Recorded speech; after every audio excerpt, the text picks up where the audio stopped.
guys, it's Maggie. I am here with David Thurston of Butterfly Loft. Hi everybody. And we are going to do, we did a little thing on Instagram Stardom, tips about how to do Instagram. People kept saying, please do it over and over, and since it already disappeared, I thought we would do one right now. David is the owner of Butterfly Loft Salon and Spa, and the reason I asked him to do it is because I think you have one of the best Instagram pages out there in the industry. Thank you. And just tell us, what is the name of it? It's Butterfly Loft Salon. That's how you could find us. Okay, and he has a lot of people that work for him and rent spaces, and you're constantly putting up their work, and it's fabulous. So, yes. We put together 7 tips, and we're going to review them at the end, but right now we're going to start off with number 1. David, take it away, and then I'll add on to it. Sure. First of all, it's a really great time to be a stylist. It used to be that your work would leave the salon, and that was it. It was disposable. Now you could post it, and thousands of people could see it immediately. And stylists are always got a great model. They're always doing really great hair, and what trips them up the very most is a great picture. We're not photographers, you're stylists. And so I'm going to talk to you a little bit about how to get the right picture. First of all, you should always have a solid background. Otherwise, you see people in the back, you see the can of hairspray, you see your Starbucks cup on the counter, you maybe even see yourself in the mirror. It just doesn't look professional. Always try to shoot for a picture that might be in a product catalog for Wella, that kind of a look. Don't use any filters, try to get natural light, but don't get direct sunlight. I think it's a little bit too harsh for a really great picture. And make sure you get a lot of pictures. Take your client and move them. Don't move the camera. That way the wall's always flat in the background. If you move the camera, then the wall looks all wonky in the back. So that's my tip for great pictures. Yeah, and also you brand yourself. You always have the exact same wall, so that when we see that, you even told me before, people will see the wall and they say, oh, that's Butterfly Loft. That's correct. Yeah, and how do you feel? I love the before and afters. How do you feel about mirror images? I actually think mirror images is an effective way. If your model is uncomfortable about being photographed, you could do a mirror image, and I think it looks great. You're filling the screen with the hair, and so I'm actually kind of a fan. I'd say 1 out of every 5 photos we're doing some kind of reflection. Okay, I love that. And also, you know, for me, the before and afters, because then I'm going to track you down and try and find out what you did. You know, sometimes I don't need the before, but then it just makes it a more interesting story that we do. He mentioned no filters, no flash. That's right. Flashes frequently distort a picture. So, you know, try and keep it pure, but always keep it consistent. Natural light is key. Okay, tags. Talk about tagging. Tagging used to not be as important as it is now. These days, Instagram's actually changed, and when you're tagging things, it's showing up in different orders. I think it's really important. First tip, tag Modern Salon every single time, because that's my thumb. If your work's amazing, they're going to repost it, and hundreds of thousands of people are going to see it. But it's really a great way for people to quickly find something. Use, if you're a stylist, definitely use the city that you're located in as a tag, but don't stop there. Use the surrounding cities too, because chances are your clients are coming from other cities. We tag Los Angeles, we tag our little town of Encino, and we tag all the neighboring towns in the valley. And so I think those are important. You know, it's funny because I was often told that clients will say, I need a hairdresser in LA. So if they look up a tag LA hairdresser, that's a good thing for you. You know, to always tag Modern Salon, tag the other people. But if you tag the other people and you don't tag me, I get kind of hurt, and so I will pass. Why would you leave out Modern Salon? Exactly. So we try to put up anywhere from 4 to 7 or 8 a day, and we are reposting your stuff. So we're constantly looking to see what you guys have out there. The pictures, as you mentioned, are the most important. They have to be clean and pure, and something that you guys want to see and learn from. And we like to mix it up. We like consumer friendly. We like to jazz it up with fun colors. We like fun stuff. So we appreciate you tagging us. Next topic, just so you guys know, I wrote down all the topics in my hotel room. So the next topic is your bio, and this is something you and I discussed earlier. Talk to us about the bio. Yeah, the bio is really where you tell yourself. That's your storefront, and you do have a storefront, just like the Gap and Banana Republic have storefronts. Your Instagram page is your storefront, and your bio says it all. Your bio should be, it should tell exactly your name, what salon you work in, what city you work in, because if I'm a client and I see your work, I need to know, is that in Las Vegas, is that in Los Angeles, is it even feasible for me to get to you? And how do I get a hold of you quickly? This day and age, I get so impatient if I'm trying to find a phone number, trying to find an email address. It should be right there in your bio, and your picture should be of you. that's the way to make it so it's just it becomes your store. A storefront wouldn't put somebody else's information up there. Oh, and make your username something I could pronounce. I get frustrated when it's got 3 underscores and 4 S's in your name. Make it be something I could pronounce. Oh, that's such good advice, and I didn't even think about that, putting it as your own picture. That's actually good, so that when somebody does find you, it's so funny. When I saw David, I saw him walking. We were at an event last weekend, and I knew I was going to be meeting him at some point, and he walked past me, and I'm like, is that David Thurston? And that was so funny because I recognized you from your picture. That's right, exactly. And by the way, I want to give a quick shout out to 2 people. One, to my wife, who's up in the hotel room right now. She's an amazing hairstylist. Follow her at Alexis Butterfly Loft, and then follow my very favorite person to follow, and she's on here now. I just saw her name, XO Stylist XO. You got to follow her. Oh, XO Stylist. She and I have been chatting. She and I, there's something very special coming up with XO Stylist, and we had a little incident. Oh my God, perfect time to talk about it because I don't know. It's number 6, but we're going to talk about it right now. XO Stylist. I posted something of hers, and I loved it, and I thought it was interesting, and it got a lot of nasty comments, and I had to take it down because we do not want to be a platform of hate. It was such beautiful work. It was so cool. She stepped out of the box, hate that expression, but she did something unique and fabulous. The nasty comments, I now remember who did the nasty comments, and now you're kind of on my, I hate to say S list, but you're on your comments. If you've got nothing nice to say, don't say anything at all because you're not invisible. We know who you are. Talk about that, about the comments. I think Instagram, is particularly for our industry, should be a really positive place, and there is no room for negativity. It shows total insecurity on their parts, and we delete it also. That's the great thing about Instagram, is you can delete them.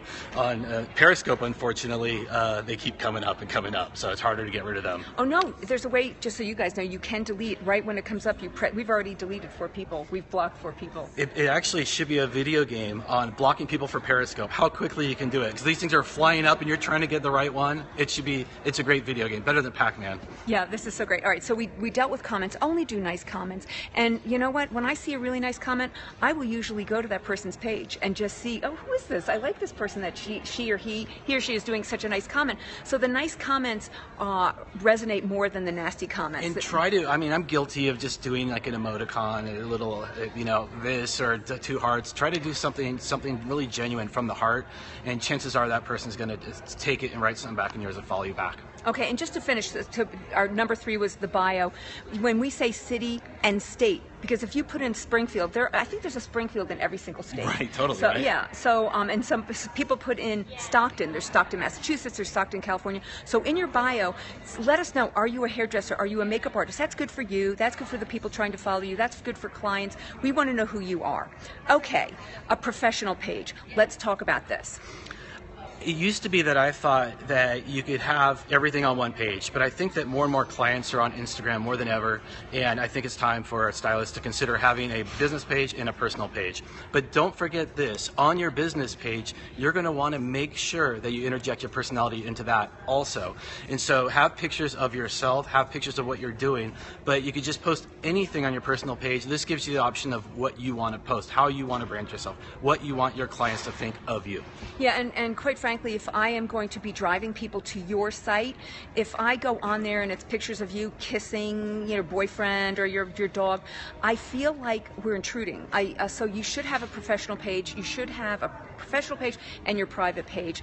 It just makes you look better. You can have maybe every 10th picture have something with your dog or something kind of fun, but for the most part, make it 99% professional. A dog will not get you clients, I promise you that, particularly if you post it every month. Once every 6 months, post a picture of your dog. Okay, now we're going to talk about time of day. What's the best time of day to post? It actually does make a difference. If you post at 3 in the morning, there's just not as many people as going to see it. Then it's not going to get the action that you do at other times of the day. I like to think of both coasts, West Coast and East Coast. So 9 o'clock in the morning in the Pacific time, California time, is lunchtime in New York. And so you could capture both audiences. Also, like 6 o'clock California time, people are getting off work, they're on their phone, they're going to see it in California, and that's 9 o'clock in New York. They're on their couches, they're being entertained, and so those are 2 of my favorite times. I always find that a page that has a lot to post, I think 3 to 4 pictures a day is ideal, and you don't feel like, as a stylist, it's hard to crank out great content where you're doing 3 or 4 a day, but I always feel like a little bit more than that, it's just a little bit too much for someone to handle. Okay, and people are saying, please, I am going to post this on Modern Salon. We're going to post this exact thing, and I'll have them written. Our last thing is watermarks. I personally have a problem with when people put a watermark across the hair. That hurts me. I will track you down, as Miss Ash knows, and say, please send the pictures. Talk to us about watermarks. That's interesting you said that. I thought you would have taken the other angle, and I always feel like it's controversial when I talk about watermarks because I don't think I'm in the majority opinion here. I actually am not a fan of watermarks. If somebody took a photo of something that I created and then put it on their own page and said it's their own, I'd be slightly flattered. What's the very, very worst that can happen? Yes, if a major product company steals your work and then posts it online or posts it somewhere and it claims it as their own or sells product because of your work, then what you have is a lawsuit on your hands. Go after it. But if just average Joe from Taiwan is saying, I'm your stylist and I did this, it doesn't matter to me very much. If you do use watermarks, go ahead, go for it. But make them minimalist. There's no reason to put it along your face. It's not the way you should brand yourself. Brand yourself by your great work, what your background might be, what your name is, what your profile. The watermark should only be there if you want to protect yourself. Yeah, and you know, it's really kind of funny because there was a shot that appeared. I was at the shoot. It was a cover shot that we did at Modern Salon 2 years ago, and somebody was using it as her own. She had it on her page saying, I just did this great color. I'm like, wait a minute, that looks so familiar. I'm like, wait a minute. I shot that with, you know, it was a Wella shoot. And yeah. I was, I know you have to watermark. I love it, the nail people, they put it in the middle of the cuticle. This is just my excuse. I just had my nails done. So when people put the watermark in there, and maybe if you can do a watermark, somebody said use your wall, your background as your watermark. That's actually really cool advice. Or maybe hide it somewhere in the ear.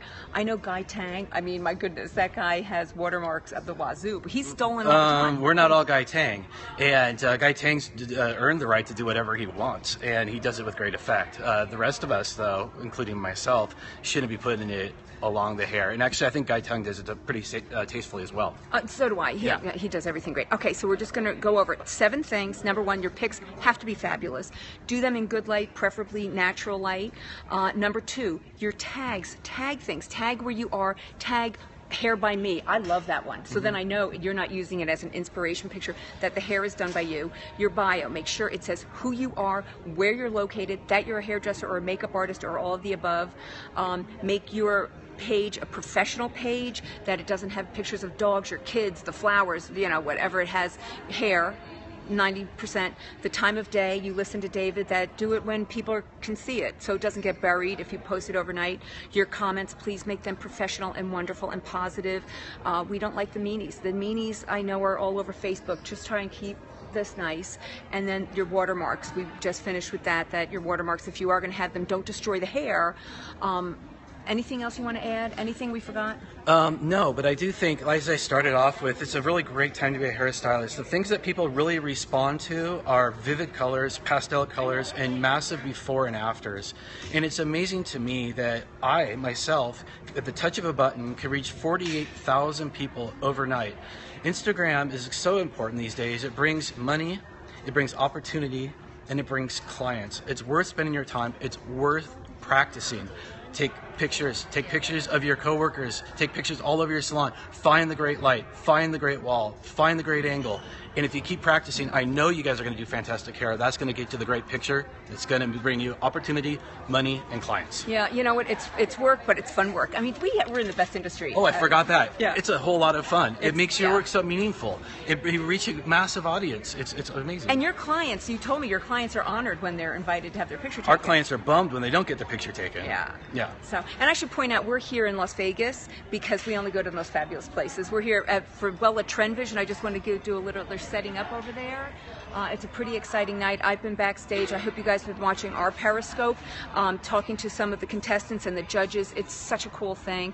David, you're the coolest. Thank you for the tour. Maggie, thank you. I got a tour of his salon. It's so cool. That is up on our YouTube site. I'm going to do a whole story about it because you're supposed to send me pictures. Oh, yeah. Oh, that's right. I will send you pictures. I promise. Pictures are coming your way. Okay, and you guys, I'm going to make an article out of this and have this Periscope in there because we save them. Thank you guys so much, and I hope you have a great, great day. And thanks, David. Thank you. Bye, everybody. All right, bye. Bye.